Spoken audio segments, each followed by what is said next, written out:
ঠাকুরগাঁও পরিদর্শনে বাংলাদেশের সেনাপ্রধান চিকেন স্নেকের ঠিক কাছে ঠাকুরগাঁও বিমানবন্দর পরিত্যক্ত বিমানবন্দর পরিদর্শন ওয়াকারুজ্জামানের। ভারত বাংলাদেশ সীমান্ত এলাকায় নিরাপত্তায় তোড়জোড়। ভারতীয় দাসত্বের দিন শেষ, এবার ভারতের কলিজা কাঁপাচ্ছে নতুন বাংলাদেশ। স্বাধীনতার পর থেকেই বাংলাদেশকে একরকম রাজনৈতিক গোলাম বানিয়ে রেখেছিল ভারত। বিগত স্বৈরাচার সরকার ভারত প্রীতিতে এতটাই মগ্ন হয় যে দেশের স্বাধীনতাকেও ভারতের কাছে বিলিয়ে দেয়। বাংলাদেশের সামরিক বাহিনী নামক দেশপ্রেমিক বাংলাদেশি আছে, তা আমরা প্রায় ভুলতেই বসেছিলাম। ছাত্র জনতার গণ অভ্যুত্থানের পর আমরা ফিরে পেয়েছি আমাদের স্বাধীনতা। বাংলাদেশের সেনাবাহিনী দেখিয়ে দিচ্ছে তারা দুর্বল নয়, বরং এতদিন দুর্বল করে রাখা হয়েছিল। এবার ভারতের চিকেন নেকের কাছাকাছি ঠাকুরগাঁও বিমানবন্দর পরিদর্শনে বাংলাদেশের সেনাপ্রধান। তার এই সফরে পশ্চিমবাংলার মিডিয়া ভয় কাঁপছে। এ নিয়ে কি বলছে তারা, আসুন তা দেখি। ঠাকুরগাঁও পরিদর্শনে বাংলাদেশের সেনাপ্রধান চিকেন স্নেকের ঠিক কাছে ঠাকুরগাঁও বিমানবন্দর পরিত্যক্ত বিমানবন্দর পরিদর্শন ওয়াকারুজ্জামানের। ভারত বাংলাদেশ সীমান্ত এলাকায় নিরাপত্তায় তোড়জোড়। বাংলাদেশের সেনাপ্রধানের কোনো প্রতিক্রিয়া পাওয়া যায়নি। চিকেন স্নেক ভারতের জন্য খুবই গুরুত্বপূর্ণ অঞ্চল। ভারতের মূল ভূখণ্ডের সঙ্গে উত্তর পূর্বের 7টি রাজ্যের সঙ্গে যোগাযোগ স্থাপন করে এই চিকেন স্নেক। সেই চিকেন স্নেকের কাছেই ঠাকুরগাঁওয়ে বাংলাদেশ সেনার তৎপরতা। পরিদর্শন সেনাপ্রধান ওয়াকারুজ্জামানের, বাংলাদেশের সেনাপ্রধান ওয়াকারুজ্জামান।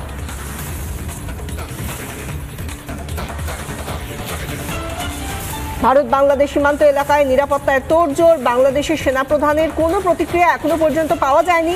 চিকেন স্নেকে ঠিক কাছে ঠাকুরগাঁও বিমানবন্দর, এই পরিত্যক্ত বিমানবন্দর পরিদর্শনে ওয়াকারুজ্জামান বাংলাদেশের সেনাপ্রধান। চিকেন স্নেক যেটা কিনা ভারতের জন্য অত্যন্ত গুরুত্বপূর্ণ। ভারতের মূল ভূখণ্ডের সঙ্গে উত্তর পূর্বের 7টি রাজ্যের সঙ্গে যোগাযোগ স্থাপন করে এই চিকেন স্নেক।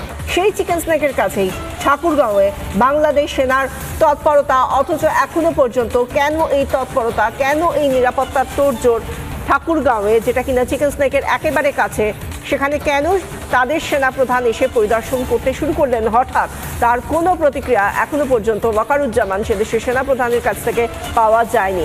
অথচ ছবিগুলো কথা বলছে, যেখানে বোঝা যাচ্ছে ঠাকুরগাঁও, যেটা কিনা একেবারে ভারতের যে চিকেন স্নেক রয়েছে, যার সঙ্গে 7টি রাজ্যের যোগাযোগ রয়েছে, তা অত্যন্ত কাছাকাছি। গ্রাম বাংলায় একটা প্রবাদ আছে, মুখে মধু অন্তরে বিষ। এতদিন ভারত ইচ্ছা করেই বাংলাদেশের সেনাবাহিনীকে দুর্বল করে রেখেছিল। ভারত মুখে বাংলাদেশকে বন্ধু বললেও আসলে তাদের অন্তরে বাংলাদেশ বিদ্বেষ।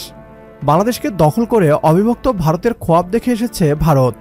বাংলাদেশের সামরিক বাহিনী শক্তিশালী হলে ভারত নিরাপত্তা হুমকি মনে করে।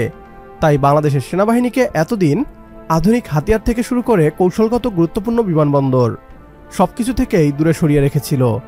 ছাত্র জনতার গণ অভ্যুত্থানের পর অতীতের সেই গোলামির প্রতিশোধ নেওয়ার পথে বাংলাদেশ সেনাবাহিনী ভারতের গলা চাপ দিয়ে ধরতে এক এক করে শিলিগুড়ি করিডোর সংলগ্ন কৌশলগতভাবে গুরুত্বপূর্ণ বিমানবন্দরগুলো বিমান ঘাঁটিতে পরিণত করছে। চিকেন নেককে চারদিক থেকে ঘেরাও করার লক্ষ্যেই বাংলাদেশ সেনাপ্রধানের এমন পদক্ষেপ।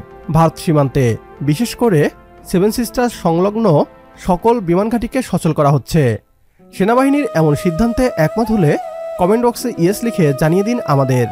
সেই সাথে ভিডিও শেয়ার করে দেখার সুযোগ করে দিন আপনার বন্ধুদের। পরবর্তী ভিডিও দেখার আমন্ত্রণ জানিয়ে বিদায় নিচ্ছি আজ। আল্লাহ হাফেজ।